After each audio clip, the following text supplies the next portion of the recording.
सभी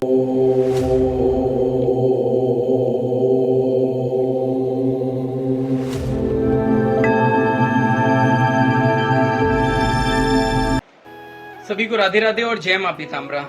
मित्रों, आ गया वो खास दिन जिसका हम सभी को बेसब्री से इंतजार था, यानी कि 24 अप्रैल 2026 माता बगलामुखी का, माता पीताम्बरा का वो काल जिस समय उनके पूजन अर्चन से साधक को समस्त प्रकार की सिद्धियां और समस्त प्रकार की शक्तियां प्राप्त होती हैं।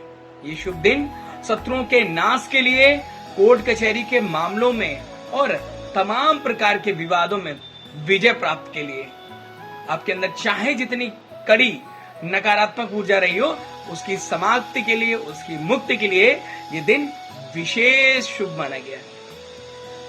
इस दिन अगर हम पीले वस्त्र धारण करते हैं, और माता बगलामुखी को पीले वस्त्र अत्यंत प्रिय है, तो अगर इस दिन हम स्वयं पीले वस्त्र धारण करते हैं और पीले पुष्पों से माता का श्रृंगार करते हो, ये बहुत शुभ माना जाता है। आज के दिन माता को हल्दी की गांठें और पीले फूल, पीले रंग की मिठाइयां जैसे बेसन के लड्डू, इस प्रकार की चीजें हमें अर्पित करनी चाहिए। अगर हम शत्रुनाश चाहते हैं तो हमें माता बगलामुखी को हल्दी का दीपक जरूर जलाना चाहिए। कैसे? शत्रुनाश के लिए हल्दी का एक दीपक आप जलाएं, इससे आपके शत्रु, तमाम प्रकार के जो शत्रु हों, चाहे वो रोज हो, दोस्त हो, कॉम्पिटिटर, वो सब समाप्त होते हैं।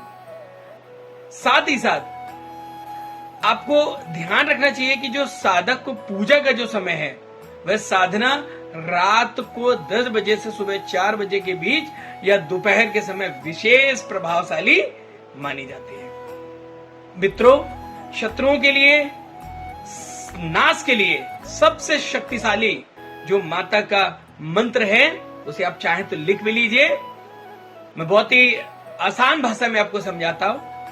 आपको क्या करना है, अपनी इस उंगली को इसके साथ मिलाना है और इस मुद्रा में बैठ करके आपको एक मंत्र का जाप करना है।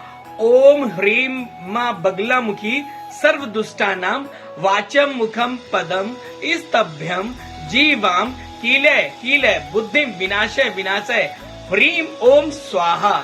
इस महामंत्र का 108 बार अगर आप हल्दी की माला के माध्यम से जाप करते हैं तो आपके तमाम प्रकार के कष्ट निजात होंगे। अब अगर हम हवन की बात करें, तो अगर हम शत्रुओं पे विजय प्राप्त करना चाहते हैं, शत्रु को शांत करना चाहते हैं, तो हमें पीली सरसों से हवन करना चाहिए। इसके साथ ही साथ एक कागज पर शत्रु का अपने नाम लिख लीजिए, उस पर हल्दी की माला से 36 बार उस शत्रु का नाम लेते हुए मंत्र का जाप करें। फिर उसे अपने ऊपर से 3 बार उतार करके पीछे की ओर फेंक दें या फिर बहते हुए पानी में प्रवाहित कर दें। ऐसा करने से आपका जो शत्रु है वो पीछे छोड़ देगा, आपसे दूरी बना लेगा, आपसे दूर हट जाएगा।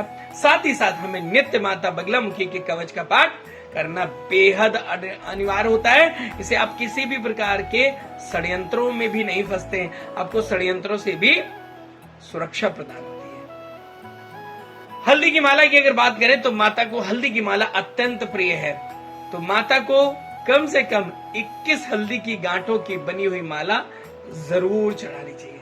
तो ये वो उपाय है, खास उपाय, जिनको करने से आपको तमाम प्रकार की सिद्धियां प्राप्त होती हैं। जोर से बोलिए, माता बगलामुखी की जय।